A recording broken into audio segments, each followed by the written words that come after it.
आपण या सभागृहामध्ये महाराष्ट्र धर्म स्वातंत्र्य विधायक 2026 या अत्यंत महत्त्वाच्या आणि संवेदनशील अशा विधेयकावर विषयावर चर्चा करतोय।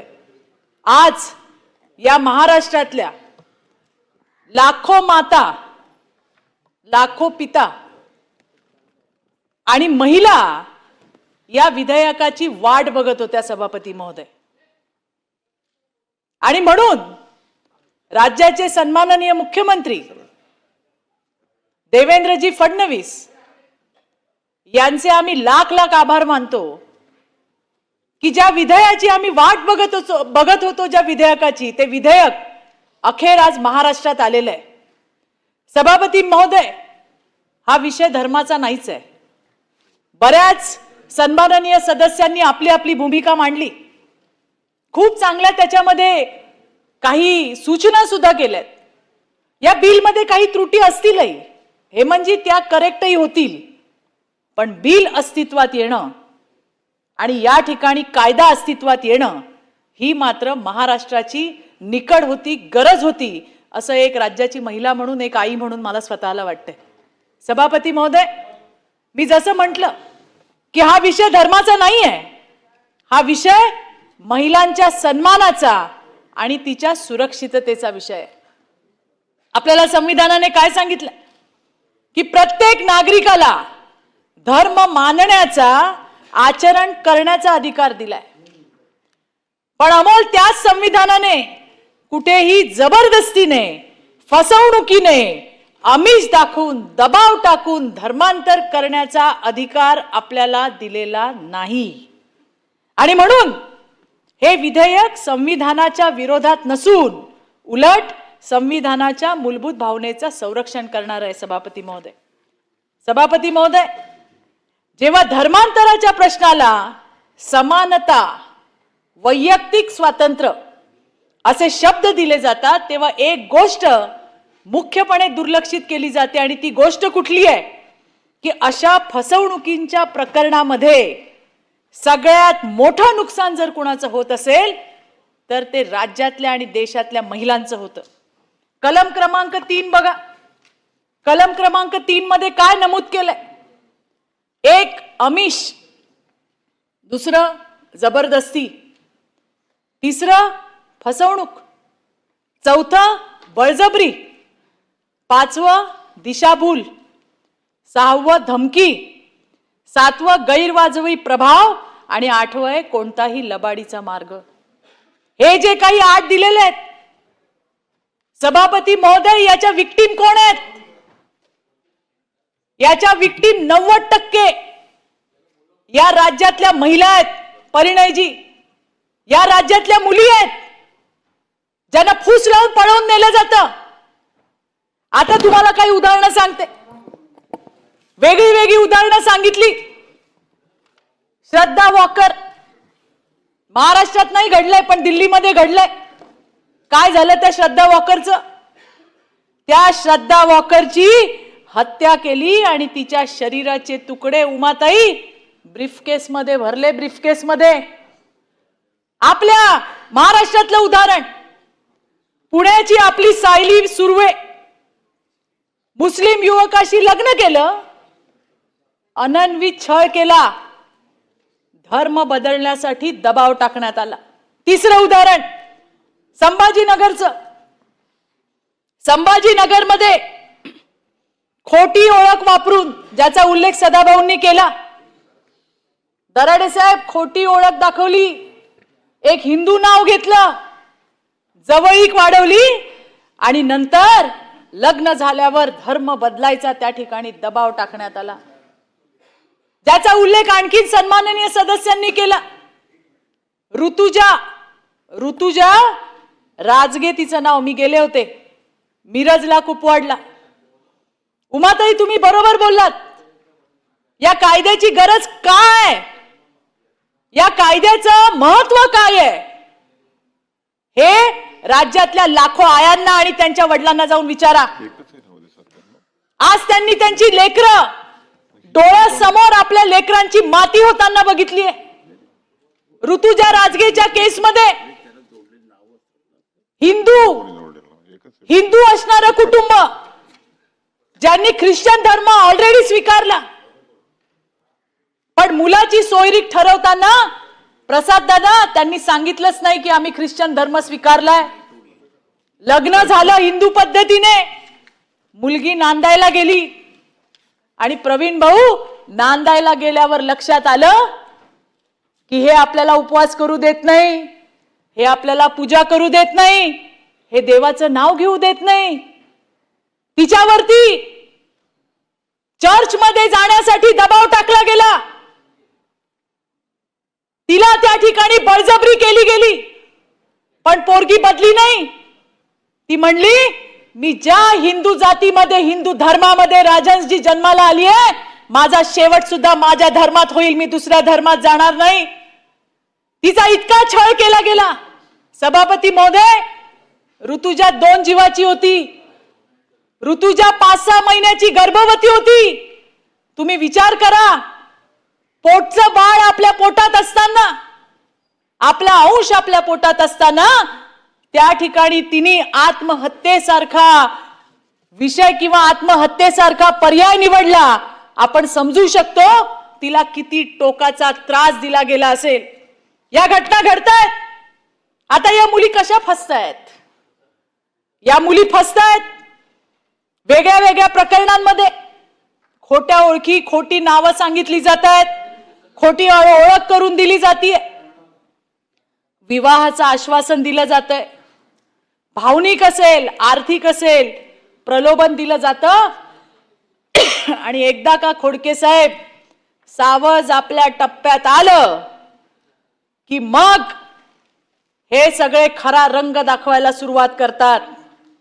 पोरींना छळलं जातं, धर्म बदलण्यासाठी त्यांच्यावरती दबाव टाकला जातो. कित्येक केसेस आम्ही बघितलेत.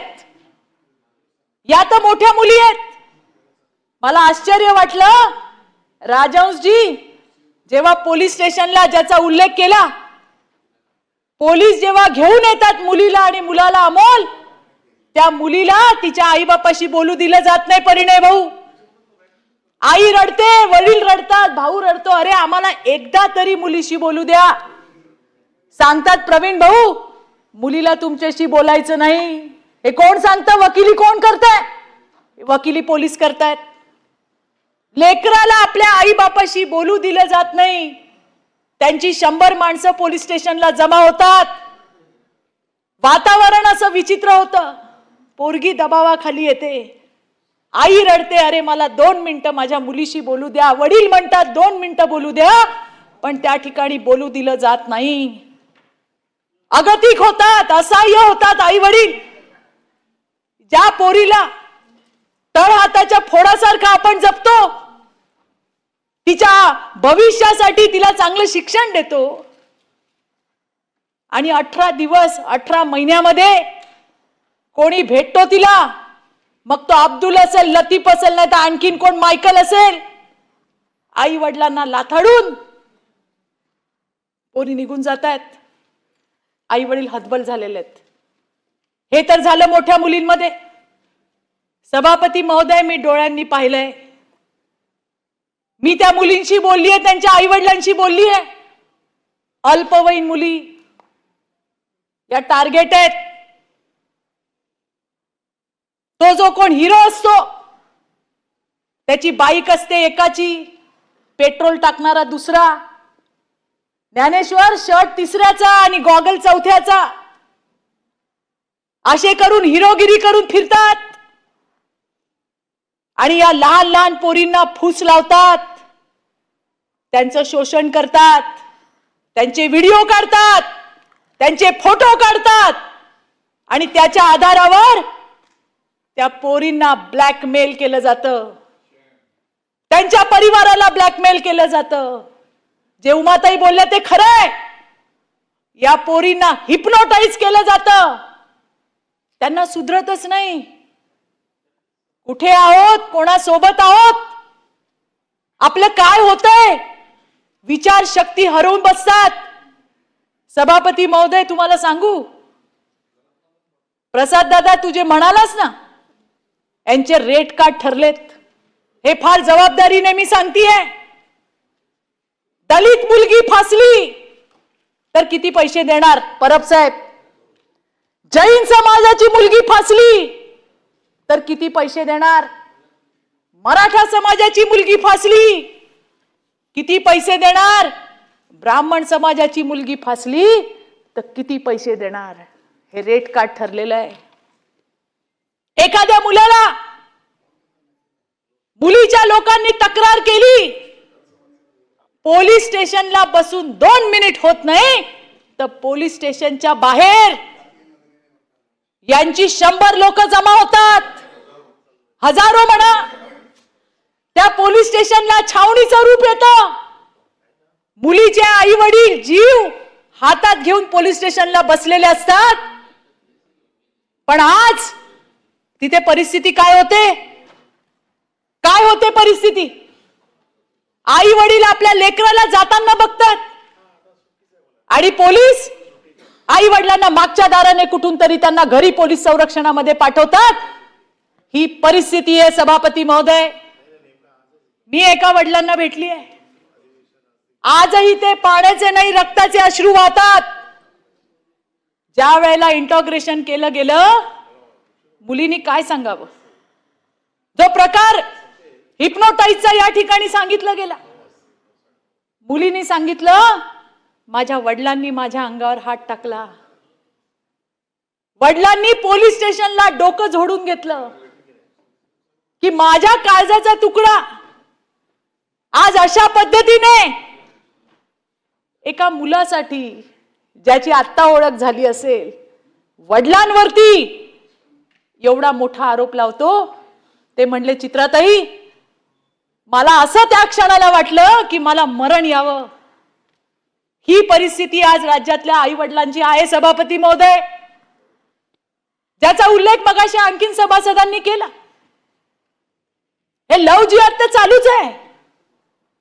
दराडे साहेब, मागच्या अधिवेशनामध्ये विषय घेतला होता मी, छत्रपती संभाजीनगरचं एक बाल सुधारगृह. प्रवीण भाऊ, त्या मुलांवर काय केलं हो? त्या पोरींवरती, त्या पोरींवर आजारी पडले तर डॉक्टर नाही यायचे भाऊ. तिथे ते त्यांच्या देवाचं पाणी शिंपडून त्यांच्या अंगावर पाणी शिंपडायचे, कुठला मंत्र म्हणून. नाही, मिशनरी चालवत होती. आणि मग त्या पोरांच्या अंगावर पाणी शिंपडून आता तुम्ही बरे होणार आहात. हे कुठून होतं सुरुवात? बाल सुधारगृहामध्ये वेगवेगळ्या जातीची धर्माची मुलं येतात, मुली येतात आणि त्यांना एका विशिष्ट धर्माकडे ढकलण्याचा जो कल आहे, अत्यंत चुकीचा आहे सभापती महोदय. आपण एका संस्थेला त्या ठिकाणी बाजूला केलं. माहित नाही अशा किती संस्था असतील, माहित नाही अजून किती प्रकार त्या ठिकाणी चालले असतील, ज्याचा उल्लेख आधीच्या वक्त्यांनी केला. जर प्रत्येकाला आपल्या धर्माचं स्वातंत्र्य आहे, आम्ही चांगल्या शिक्षणासाठी मुलींना मिशनरीजच्या स्कूलमध्ये टाकतोय, ऍडमिशन मिळत नाहीत सभापती महोदय. डोनेशन देतात, ऍडमिशन घेतात आणि तिकडे गेल्यावर राजन जी हाथ में मेहंदी नहीं लगानी है, कपाळावर कुंकू लावायचं नाहीये, तुम्ही हातात बांगड्या घालायच्या नाहीयेत का नाही घालायच्या? सभापती महोदय, असा काय कुठला GR आहे का? असा काय कुठला शासनाचा नियम आहे का की जर मिशनरींच्या शाळेमध्ये घातलं तर आमच्या हिंदू मुलींना आमच्या धर्माप्रमाणे वागण्याचा अधिकार नाही? याची सुद्धा स्पष्टता निश्चितपणे दराडे साहेब, तुम्ही शिक्षकांचं प्रतिनिधित्व करता, ज्ञानेश्वर, याच्यावर आपण सगळ्यांनी बोललं पाहिजे. आज त्या ठिकाणी या मुलींना लग्न करतात, पोरी ऐकत नाहीत, त्यांना मुलं होतात. मुलं झाल्यावर त्या मुलीचं, त्या बाईचं महत्व संपलं. तिला सोडून देतात. कृपाले साहेब, तिला सोडून देतात. ती दुसऱ्या जातीमध्ये गेली, दुसऱ्या धर्मामध्ये ती गेली. आई वडील बघत नाहीत, आई वडिलांनी परतीचे दोर कापून टाकतात, त्या लेकराला ना माहेरी थारा मिळत ना सासरी थारा मिळत। खूप सगळे इथे सभापती महोदय कलम दिलेली आहेत। मगाशी मी सांगत होते की या मुलींना जेव्हा मूल होतं, या दुसऱ्या धर्मात गेलेल्या आहेत, आई वडील सुद्धा परतीचे दोर कापतायत, आणि मग मूल झाल्यावर कुठे जावं तिनी? ना तिला सासरी आधार आहे ना तिला माहेरी आधार आहे। आणि म्हणून विविध अशी कलम या ठिकाणी सरकारने दिलेली आहेत। मला शासनाला याच्यामध्ये आणखीन एक छोटंसं ऍडिशन करायचं आहे की असले हरामखोर सगळे यांच्या संपत्तीवर टाच आणली पाहिजे सभापती महोदय, आणि तिच्या उदरनिर्वाहाची जी व्यवस्था आहे ती यातनं व्हायला पाहिजे। यांना त्या ठिकाणी शिक्षा दिलीच पाहिजे।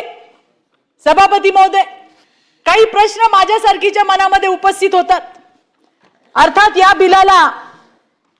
या बिलाला कोणी विरोध करायचं कामच नाही, पण तरी सुद्धा एखाद्या महिलेला खोटी ओळख सांगितली आणि लग्न केलं तर त्या महिलेला संरक्षण देण्यासाठी कायदा पाहिजे का नको? कायदाच नको। आता मगाशी, आता मला माहित नाही, विरोधी पक्षातून मला वाटतं भाईंनीच सांगितलं की आकडेवारी सांगा, आकडेवारी। अहो, कायदाच नव्हता, कुठली आकडेवारी सांगणार?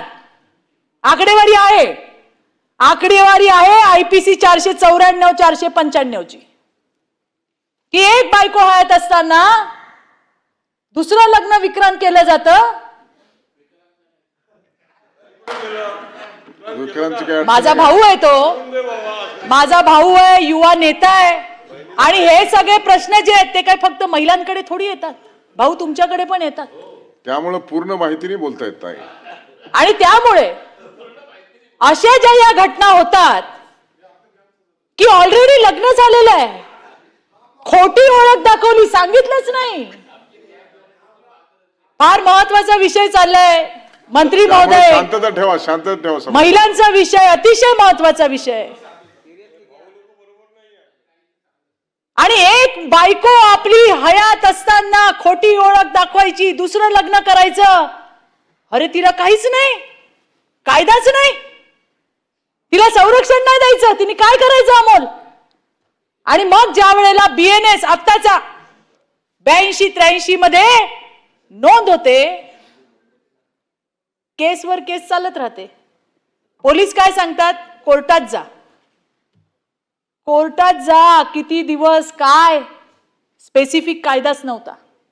आणि म्हणून मी सुरुवातच अशी केली की अशा हजारो महिला आहेत सभापती महोदय, ज्या फसल्या जात आहेत, ज्या नाडल्या जात आहेत, ज्यांना फसवलं जात आहे, त्यांना व्यसन घालणारा हा कायदा आहे सभापती महोदय।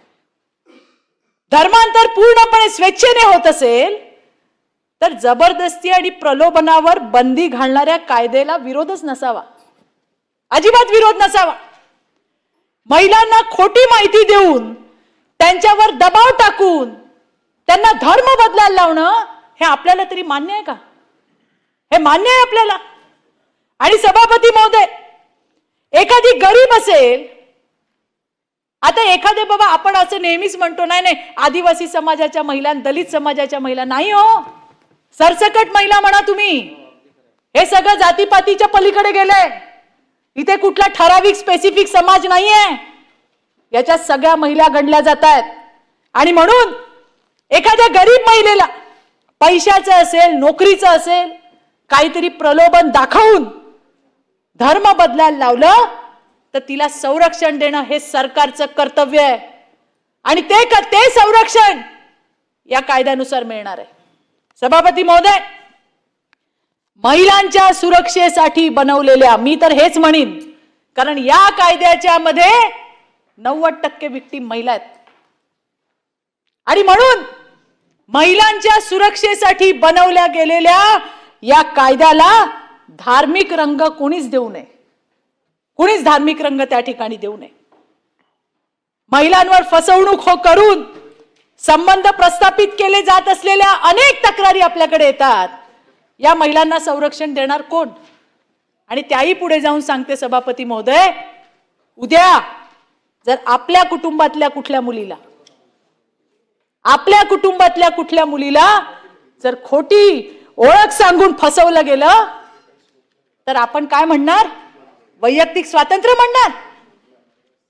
आणि म्हणून हा कायदा किती महत्वाचा आहे ते बघा. भारतीय संविधानाने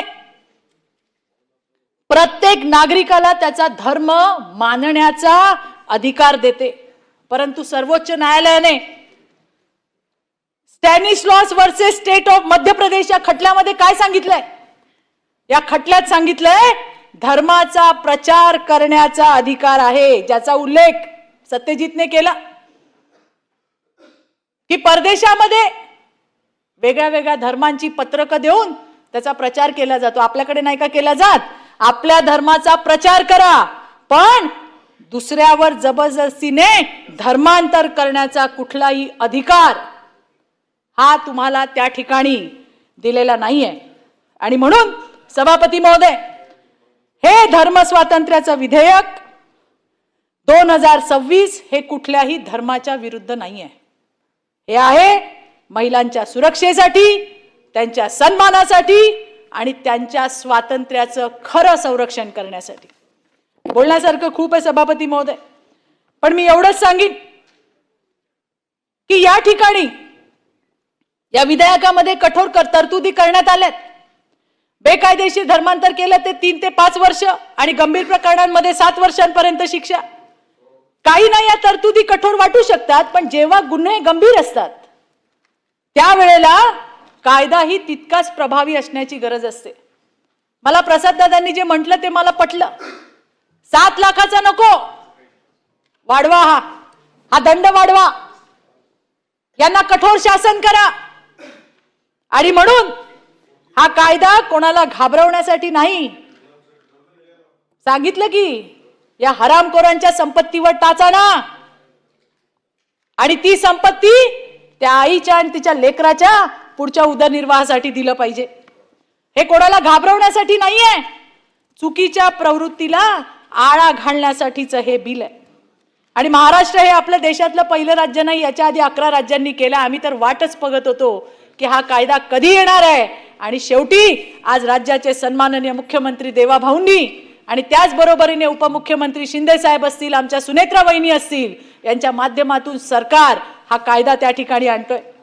आणि या कायद्याच्या माध्यमातून आपण सर्वांनी मिळून असा समाज घडवूया की जिथे प्रत्येकाला आपल्या धर्माचा अभिमान असेल आणि त्याच वेळेला इतरांना कोणताही त्रास होणार नाही, आपापसामध्ये सौहार्द टिकेल, संविधानाच्या मूल्यांचा सन्मान राखला जाईल.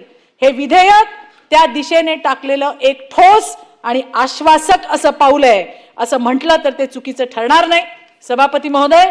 त्यामुळे महाराष्ट्र धर्म स्वातंत्र्य विधेयक 2026 मी पूर्णपणे समर्थन करते आणि ते थांबते. धन्यवाद. जय हिंद, जय महाराष्ट्र. थोडक्यात सध्या अगदी 1 मिनिटात, सध्या वेगळ्या वेगळ्या माध्यमातून परब साहेब पोरींना गंडवायचं काम चालू आहे आणि त्याच्यामध्ये मोठा रोल हे जिमच्या इन्स्ट्रक्टरचा आहे. जिम मध्ये जे इन्स्ट्रक्टर आहेत, तुम्ही जर सगळी माहिती नीट घेतली सभापती महोदय, आकडा धक्कादायक आहे की या जिम इन्स्ट्रक्टरच्या जाळ्यामध्ये फसलेल्या ते अजून म्हणजे तेच. पण हे सध्या जे दादांनी सांगितलं हे आकडे आणखीन भयानक आहे. येणाऱ्या दिवसामध्ये निश्चितपणे हा सुद्धा आकडा सभागृहाच्या समोर आणण्याचं काम आम्ही नक्की करू सभापती महोदय. धन्यवाद.